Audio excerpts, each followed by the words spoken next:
So first, I just want to say a little bit about what this building behind us represents. So you can see it's all boarded up. This is, of course, the headquarters of the Third Precinct, which was burned down. Burned out, I should say, thanks to Tim Walz's completely failed leadership. And, talking to these folks behind me, I mean, these are law enforcement officers. A lot of them were here, some of them for many days when this was allowed to happen. And remember, during those riots, these guys were given up for dead. Their police chief told them to stand down, hoping that it would save their lives. A couple of them just told me just now their fear that they would be killed by the violent mob that was attacking this precinct. And the important question is, what were their leaders, in particular, what was Governor Tim Walz doing to keep these officers safe and to bring order to the city of Minneapolis? The answer was absolutely nothing. They describe being left for dead by the person who wants to be the Vice President of the United States. And to all the folks who are watching this, I think the message is very simple, that do we want a kind of leader who stands with the law enforcement, who fights for them, who protects their lives as they go about keeping us safe? Or do we want someone who encourages rioters and looters to burn down this precinct, who leaves the officers for dead, and then a president who then bails out some of those same rioters and looters out of prison? I think we want the law and order president. We want somebody who stands with our law enforcement, and most importantly, who stands with the communities that depend on law enforcement, and that means we want Donald J. Trump as president. Now, I want to give some notice and some appreciation just by name to the folks who've joined us here today. It's a little chilly. I'm an Ohioan, so this is cold as hell for early October, mid-October. But we've got retired police officers, Brianna Garman. Brianna, thank you so much. We've got Colleen Sonby. We've got Dave Velasquez, and then we've got Paul Haddle and Scott Creighton. These are all retired officers in the city of Minneapolis. Scott Creighton, I hope you don't mind me calling this out, but actually had his teeth knocked out when a protester threw a brick. Again, completely unprovoked, completely unnecessary, and completely abandoned. And because of it, Scott, thank God it wasn't worse, but certainly had a very serious injury. We're also joined by Sheriffs Joel Brott and Wayne Cyberlick and Brian Welch. Thank you all for being here. And then we've got Fraternal Order Police member Carol Stray. Thanks, Carol, for being here. And then finally, we've got congressional candidate Joe Tayrod. Joe, thanks so much for carrying the message and trying to serve your community. We certainly need it. We have to remember that what this represents is the complete abandonment of basic public safety by the leadership of this state, including Governor Tim Walz. When the National Guard came 3 days into the riots, let's remember what happened. Tim Walz told Donald Trump initially that he didn't need the National Guard, and then, of course, as things completely spiraled out of control, he then begged for the National Guard, and of course, Donald Trump willingly offered the National Guard to keep these officers safe, but also to bring some public safety back to Minneapolis. Donald Trump and I believe that public safety is the birthright of every American citizen, rich or poor. It's why we believe in strong border laws. It's why we believe in supporting our police officers as they try to keep us safe. It's why we believe that you shouldn't encourage rioters and looters to burn down cities like Minneapolis. You should put the bad guys in jail. As I was thinking about what I was going to say today, it occurred to me that there's a fundamental racist assumption at the heart of most progressive arguments about violent crime. This idea that somehow it is racist to enforce our laws and to throw violent criminals in jail is absurd, because we know that most black Americans, whether in Minneapolis or outside of this city, are law-abiding citizens. Black Americans, white Americans, everybody wants us to throw away the bad guys. If you look at violent crime in our cities, it's actually a very small number of people can contribute an extraordinary amount of the violent crime. If you just empower law enforcement to go after the bad guys, you can make people's communities safer, you can give every rich and poor American the right to safety in their communities, and you can make sure that the most violent criminals are locked away instead of set free into our communities. We started out, we did another event here in the Minneapolis area, and people talked about moving out of Minneapolis. People talked about the 1,400 businesses that were destroyed, a lot of them who were owned by minority members of this community.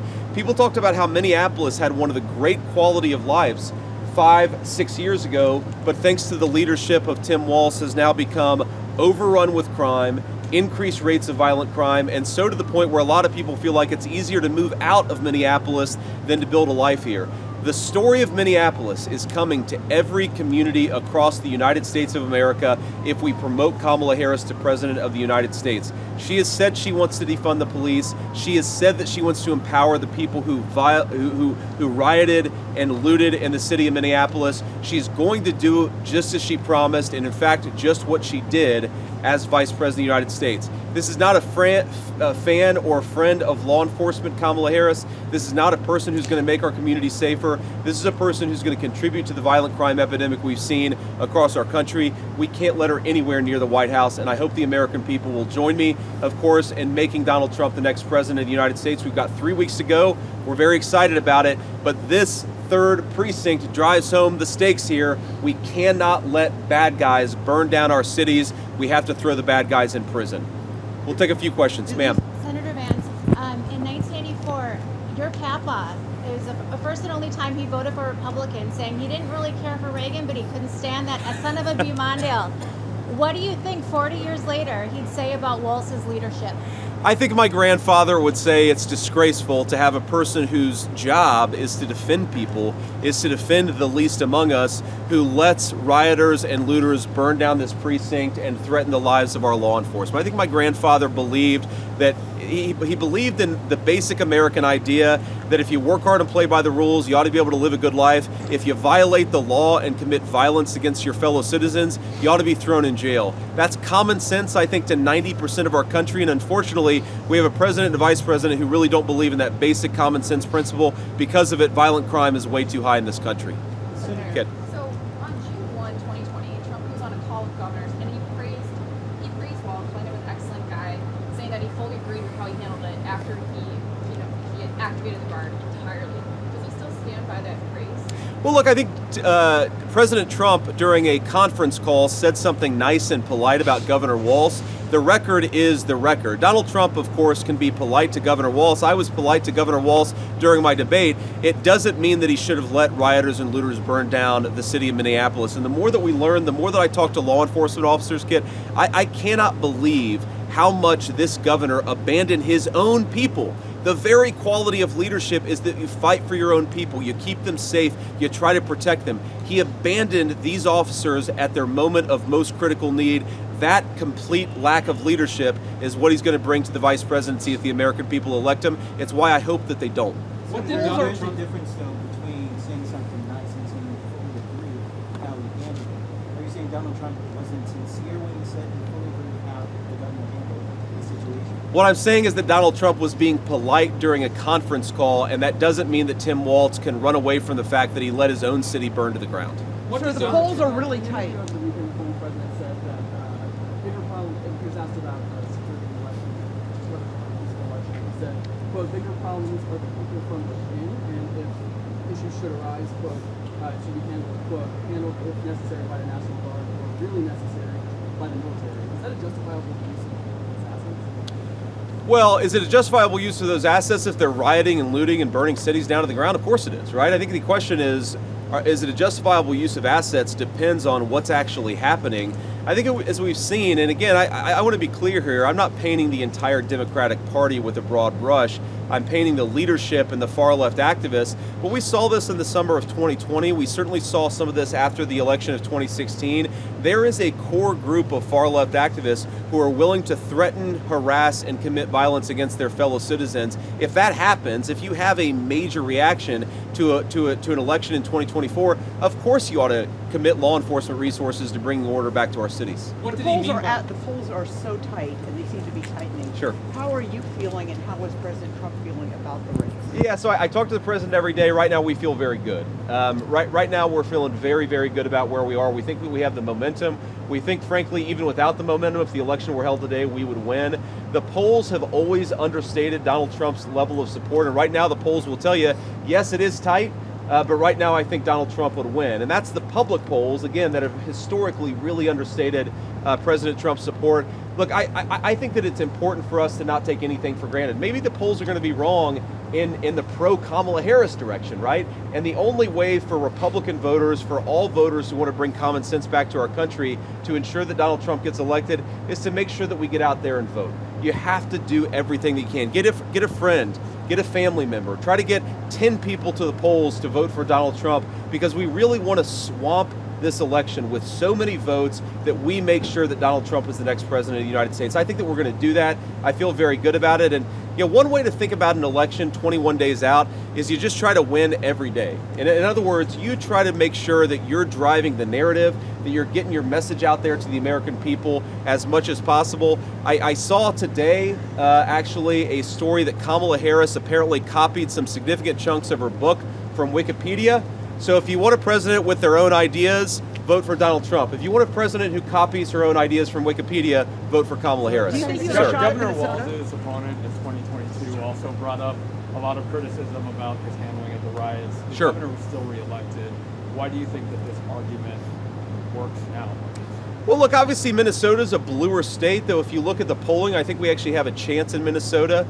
The fact that Governor Walz was reelected in 2022 doesn't mean voters aren't bothered by his record. It just means that not enough of them were bothered enough to go in the other direction. You're obviously rowing uphill in a state like Minnesota, but I think a lot of Minnesotans are just sick of the garbage. They're sick of the lack of common sense in our government, and we have a real opportunity to turn Minnesota red. We're going to fight for it. Obviously, we're here campaigning and talking about these issues, but I think my message to Minnesotans is you don't have to agree with everything I say. You don't have to agree with everything that Donald Trump says, but if you want more affordable groceries, a secure southern border, and a president who supports the law enforcement officers who keep us safe, Donald Trump is the only option in town. What did Donald Trump mean by an enemy within? How do you interpret that? Well, I think one of the ways I interpret it is in the past 3.5 years, Kamala Harris's open border has allowed at least hundreds and maybe thousands of people that we know are on the terrorism watch list. Thanks to her special immigrant visa program in the wake of the disastrous Afghanistan withdrawal, just in Oklahoma City, you had a person who was threatening a major terrorist attack on election day, and of course was working with a co-conspirator. We don't know the full background of the co-conspirator. But in other words, we know that Kamala Harris has let in people into this country who have murdered our fellow citizens, who have planned terrorist attacks against our fellow citizens. The enemy within are people that Kamala Harris let into this country unvetted, unchecked, and undocumented. Senator, a lot of these police departments around here have been having trouble recruiting officers after what happened 4 Yeah. years ago. How do you help these departments and these communities get officers? You know, I'm not surprised that police officers, not just in Minneapolis, but all across our country, have had trouble recruiting officers over the last few years. I mean, think about what a tough recruiting pitch that is. I'm sure these guys would back me up on it, but come and work for our police force. You're going to get not the greatest pay. You're going to work very hard. You're going to endanger your life. And then when rioters and looters try to burn down our precinct, your own governor is going to abandon you. That's why we have a recruitment crisis, is because the leaders of this country have abandoned law enforcement. We need to give these guys better pay. I've sponsored legislation actually to end the Social Security penalty that exists with a lot of their pensions. We got to make sure that they have everything they need, but I think most importantly, you need leaders who support the law enforcement officers as they do very, very hard work. These are the guys that really, one of them has the thin blue line hat on. What does that represent? That represents the line between civilization and violence. And these are the guys who preserve our civilization, who make sure that you can walk down the street at night safely. They're the people who make sure your kids are safe in their neighborhoods. If you're not supporting them, you're fundamentally supporting barbarism in our communities. Senator, on the Supreme Court, have you and President Trump discussed about possible people you guys could nominate if any openings come up in the next few years? I mean, there's a very good chance there could be 2 to 3 people nominated in the next 4 years. Yeah, certainly well aware that there could be some openings in the Supreme Court, but I've never had that conversation with President Trump. As you know, and I think I've talked about, both President Trump and I are pretty superstitious, and so we're focused on winning the election before we think about things like Supreme Court appointments. Senator, One more question? Trump be back to Minnesota before the election? That's a good. I don't know. I don't know. Obviously, our schedule is pretty well set a few days out, man. But it's very hard to say where we're going to be over the next 21 days. My guess is that President Trump will be back in Minnesota before the end of the election, but we'll see. Kit, and then we'll hit the road. What's your reaction to Trump's comments about Detroit, saying the whole country would end up like Detroit?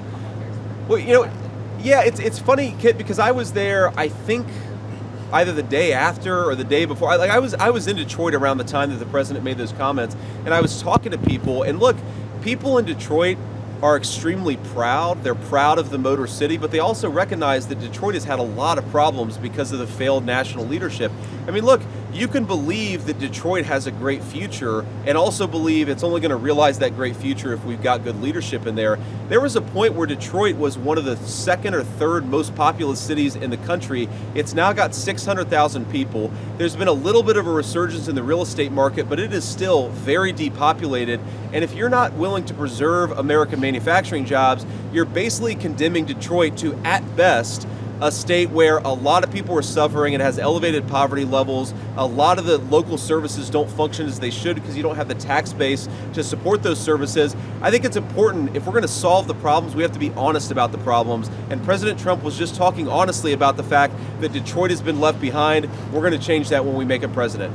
See you guys. Thank you all. Thanks, everybody. Press, back to cars. Back to cars.